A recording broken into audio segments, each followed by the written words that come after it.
Hello, everyone. First, I would like to apologize for not being here today with you, as I had some issues with the health of my wife. First, I welcome you to my talk entitled Dissecting Final Draft Actionable Intel from a State Sponsored Multi Platform Backdoor. My name is Salim. I am currently a Senior Security Research Engineer at Elastic. I have previous experience in red teaming, and I have been doing Flare-on since 2018, which was quite nice. First, I would like to introduce our team, Elastic Security Labs. We focus mainly on discovering novel threats and malwares. This research has been done by multiple colleagues, which I have listed the names here.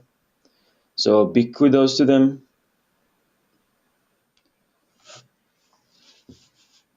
For the agenda, we will start with discovery, victims, and attackers first, where we will talk about the how we discovered the malwares, who are the victims, a bit of the profile of the attacker. Then we will move on to the attack in motion, where we'll talk about the post-exploitation, what happened, the commands executed, etc. After that, we'll move on to the malware arsenal, where we will discuss in depth about the toolkit, the author deployed on the infected machines. We have path loader, which is payload loader, and final draft, which is the core of this talk, where final draft is basically a modular backdoor. We'll talk about it a bit later. Then we'll move on to the human element, talking about the OPSEC failure of the attacker. Then we'll discuss a bit the defense detection of this threat actor and their toolkit. And we'll finish up with the campaign intersection from other researchers and vendors.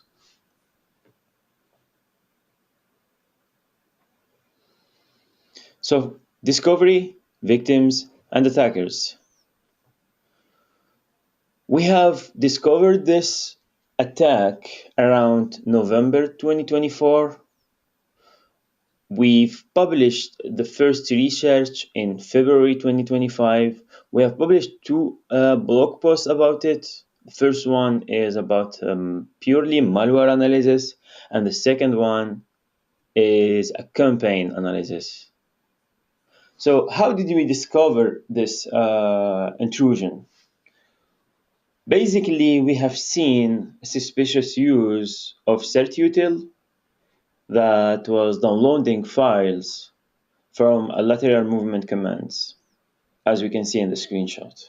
And from there, we analyzed and discovered interesting commands executed, etc.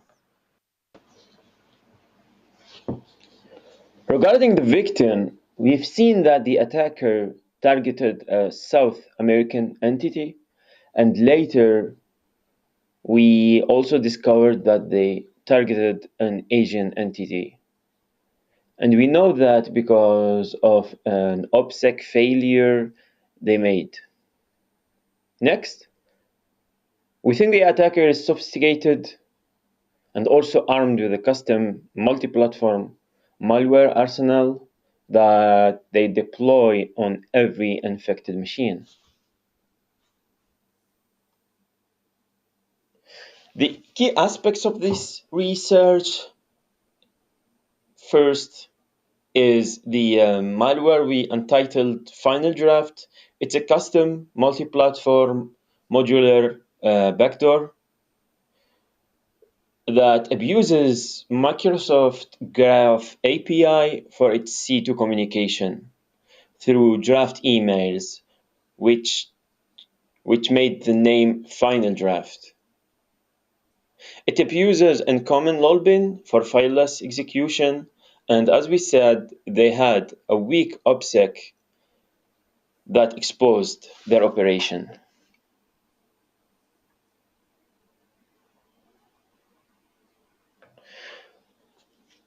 For a note, we have seen a strong overlap with the research we did in 2022 entitled Ref 2924 with a malware named SiestaGraph, which also uses Graph API for its C2 communication.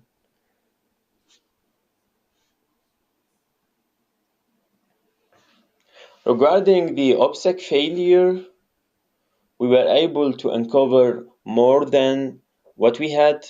We have discovered pre-production versions of malwares, additional infrastructures not used in this campaign, which led us to discover other compromised victims. And also they had a pretty aggressive post-exploitation activity on the machines.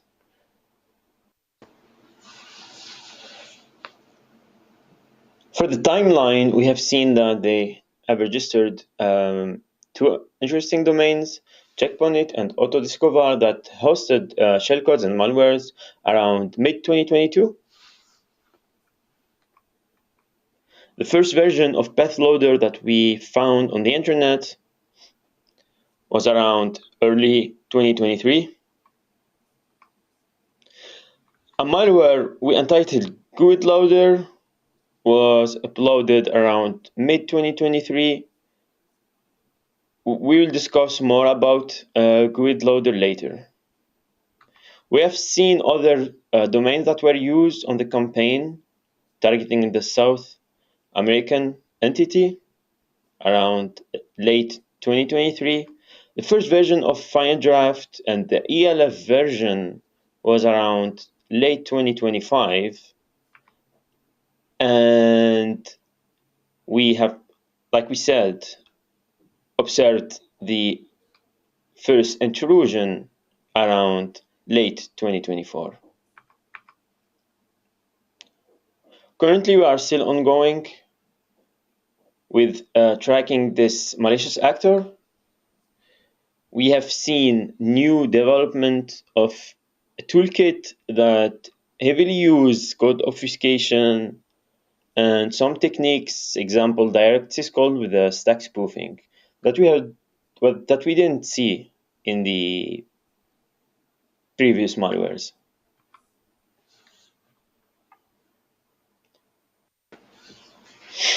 Now we move on to the initial execution, starting with the small diagram.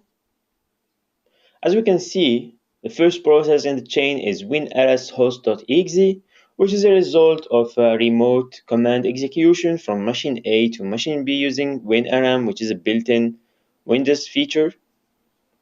They executed certutil to download files into the machine, then execute them.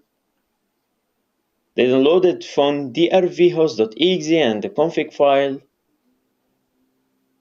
From drvhost.exe was executed by feeding it a parameter, which is the file config.ini, that injected into mspaint.exe our backdoor, which we entitled FINALDRAFT.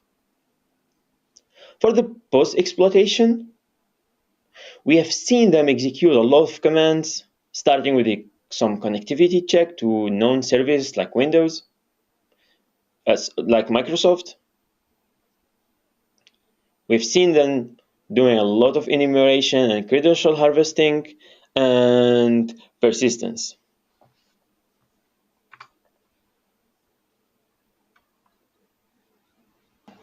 We know that they had a compromised internal machine on the network that they have used to move laterally on the network through winrs.host.exe, as we said, WinRM. They used a common lolbin certutil to download their initial toolkit. The following is a screenshot of the telemetry we got from the cluster.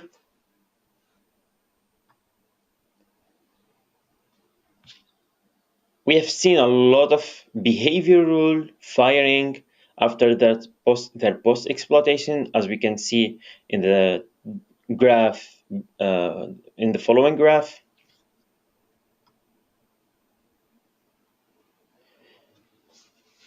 To get more in detail, that fondrv.exe is actually a known Windows debugger, cdb.exe. It was used as a lol bin, which is quite uncommon, and its configuration, config.ini, was weaponized by adding code so that it can execute shellcode.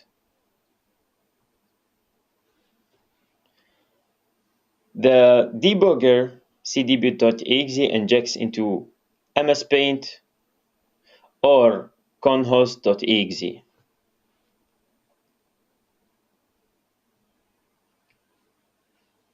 Regarding the connectivity check, they used mainly cmd with the ping.exe or powershell.exe.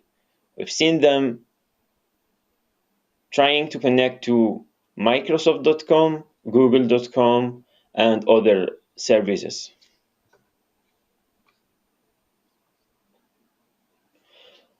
Regarding the reconnaissance and enumeration, they used a lot of commands to know where they are in the domain, to collect system information, and query some registries. They extracted some security and system registry hives with simple commands, and then later they exfiltrated them with FINALDRAFT. For the persistence, they simply executed the registered schedule task using the same principle with the renamed debugger and the config.ini file. The schedule task is executed every minute as a system. Now we will move on to the malware arsenal. A quick introduction about the malwares we discovered. First is GUID We mainly found 12 samples in total. They were unfinished and had broken routines with debug information. It appeared to be part of a development and testing process. Then pathloader, which is a payload loader, mainly we've seen it loading FINALDRAFT, and then finally FINALDRAFT, a full-fledged modular backdoor. The following is a malware execution flow, starting with pathloader. When pathloader is executed, it tries to connect to a C2 server in its configuration and download a shellcode. The shellcode is decrypted and then injected. Then we have FINALDRAFT. FINALDRAFT communicates through multiple communication channels. The malwares we had in its configuration was set up to execute and communicate through Graph API. It can start listeners, receive data, and forward messages to C2s, set up proxies, etc. It can also inject in other processes and communicate with them with named pipes. Also, we have seen that it had mainly three modules: a pass-the-hash module, a PowerShell module, similar to PowerPick, and finally a network enumeration module. Pathloader is a Windows PE file. As we said, downloads and execute encrypted shellcode from an external infrastructure. It had little code obfuscation and a basic anti-sandboxing technique. And it also has multiple C2s in its hard-coded configuration. The following in the following screenshot is the base64 blob of its configuration. The malware we analyzed had two URLs, checkpoint.com and fortinet.com, which are quite similar to some other vendors, mainly used to blend in the network. They've used some obfuscation for the strings using SIMD instructions and XMM registers for the Intel platform. The anti-sandboxing they used was a simple through a sleep method. They download shellcode through an HTTP GET request with a URI, with the string as a URI. This string is then used to derive an IS key. The shellcode is encrypted with IS algorithm and base64 encoded. Path loader simply uses the Windows cryptographic library for its decryption routine. Next we have FINALDRAFT. FINALDRAFT is pretty sophisticated modular backdoor. It is written in C++, and as we said, we discovered three modules.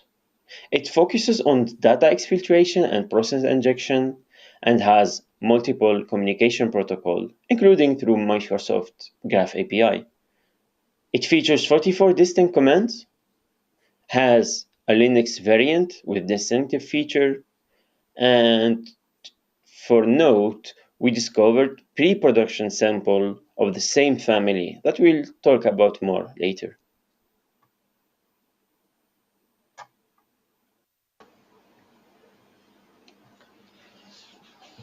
FINALDRAFT exports a single entry point as it is a DLL that was named, in our case, update.task. Its configuration is XOR encrypted, as we can see in this screenshot from IDAPRO, and it's also hard-coded in binary in the .data section. The decryption key of the configuration is either derived from a Windows product ID or a string located after the encrypted blob of data. Following is a screenshot of the key derivation algorithm. For its configuration, we have seen that the configuration structure is always consistent across samples, even with the old ones. They had a path bin URL in the link in the configurations we can see on the right side. We have used this path bin URL to pivot and find more samples, and we think that the path bin is mainly used to track how many instances of the malwares run. FINALDRAFT collects information. It collects system information, the public IP through legitimate services listed below, and on the right side we can see the full configuration structure. Regarding process injection, the malware has multiple process injection commands, pretty similar between them. They use common Windows API, and they communicate through with different processes, child processes, through named pipes. FINALDRAFT can act as a proxy either through UDP, TCP, or through named pipes. It changes or modifies the firewall through Windows firewall interface. It can establish a TCP connection by sending a magic value to a server and then expects the value back to set up the TCP connection. Regarding file manipulation, FINALDRAFT prevents file recoveries by overwriting file data with zeros before deleting them. It has two methods to copy files. The first one and the default one is to use copyfile.w API for file copying. If it fails, it falls back to NTFS cluster level copy.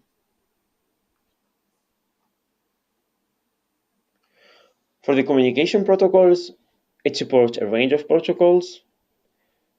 The most interesting one is through Graph API with draft emails. It has a refresh token stored in the configuration. Using the refresh token,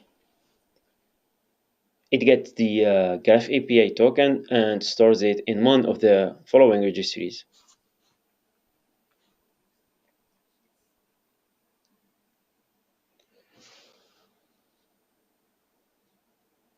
It creates a session email with the following structure named p underscore a session ID that is generated at runtime.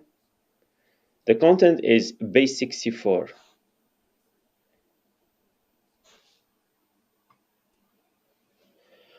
Commands that need to be executed on the machine are written to emails with subject set as r underscore session ID. The malware FINALDRAFT reads the last 5 emails to extract commands. Each email read is deleted, and the output of the commands are written to a new draft email. The content for message requests and responses are zlib compressed, AES encrypted, and base64 encoded. The AES key is located in the configuration blob. The following is the structure of the content of the draft emails.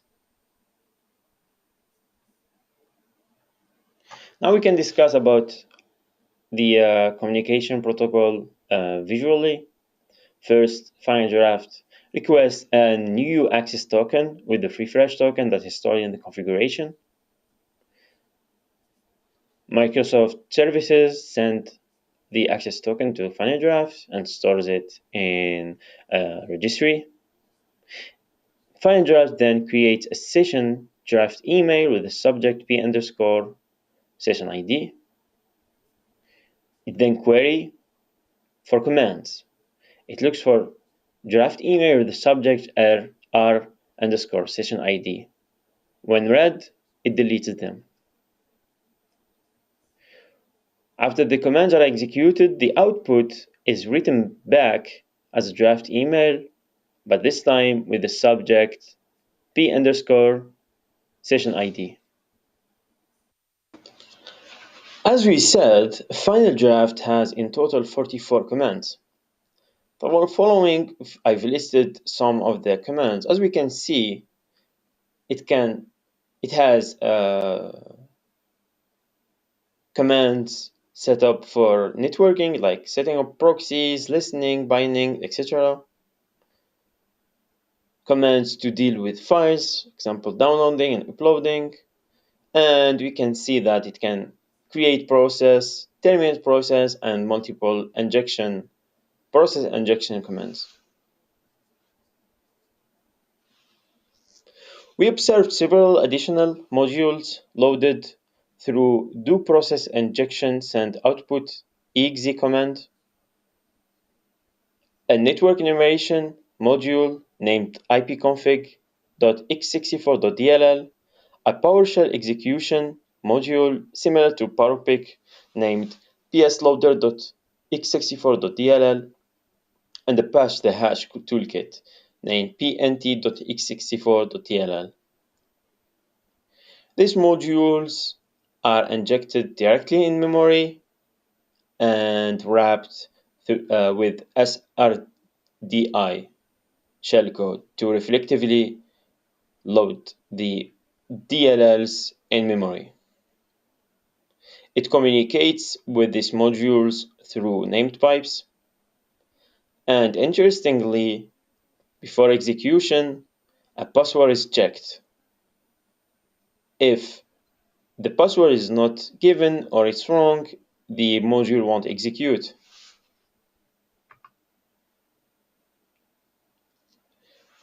For the network enumeration module, it tries to replicate what ipconfig command does with few APIs like get adapter addresses, get adapters info, and get network parameters.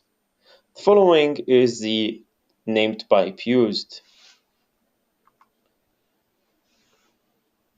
For the PowerShell execution command, it can receive scripts, PowerShell scripts that are executed, similar to PowerPick. It has a feature to disable AMSI, and the following is also the another named pipe that it communicates with. For the pass the hash toolkit, it's mainly inspired from Mimikatz. It takes 4 parameters: the domain name, the account name, the anti-alarm hash, and the target binary to elevate. Diving into the code of the passahash module, we've seen that it creates target process in suspended state first. It then identifies key structures like the logon session list and logon session list count within LSAS. And then the conjunction structure inside LSAS related to that process is overwritten with the supplied anti-alarm hash. Pretty similar to Mimikatz. For the Linux version of FINALDRAFT, we have seen that it supports more C2 transport channels, for example, reverse UDP, reverse TCP, DNS, and of course out through Graph API, but has less features or less commands. For the dev versions, we've seen pre-production samples of FINALDRAFT. Example, command 1 was present in the old version but removed in the new versions. We were also able to compare multiple versions and trace the evolution of their code. Moving into the human element,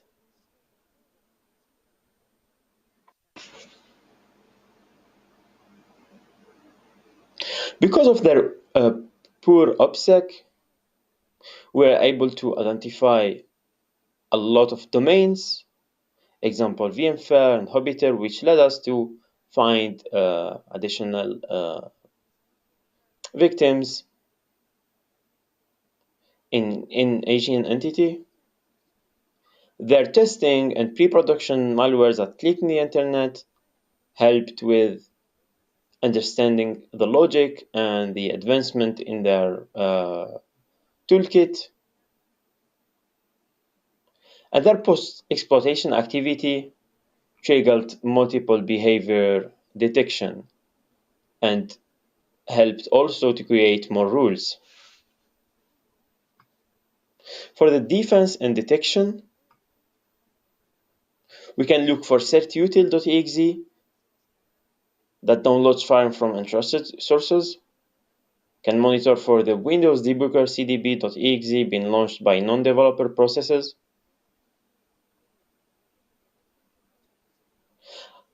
We can alert on creating copies of the SAM and ntds.dit files and have network signatures firing on processes that beacon to Microsoft Graph API. We can also leverage detection rules to detect process PowerShell engine being loaded by the module psloader.x64.dll. Another example is to detect the write process memory API calls targeting another process for process injection. What we can do is emulating the attacker's C2 server. We can safely trigger and observe every one of the malware's feature on demand. This process creates a quite clean, reliable telemetry for each specific malicious behavior. mainly for rule development and hunting queries, and also for training. It can be also used to validate pre-existing detection rules and also to simulate real-world attack scenarios.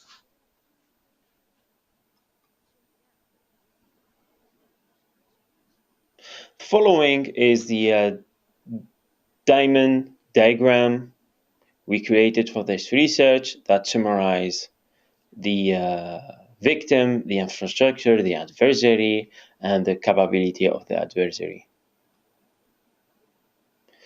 Finishing up with the campaign intersection, after our initial publication, threat intelligence communities by independent researchers, also known vendors, reported on overlapping activities. For Trend Micro, they named it Alex, Symantec, Jewel Bug, and Palo Alto Networks CLSTA 0049, which are quite interesting read. Thank you for this, for attending my talk, and I apologize again for not being here present with you. If you have any questions, you can send me DMs through X or Twitter platform, and I will be happy to answer them. Thank you a lot.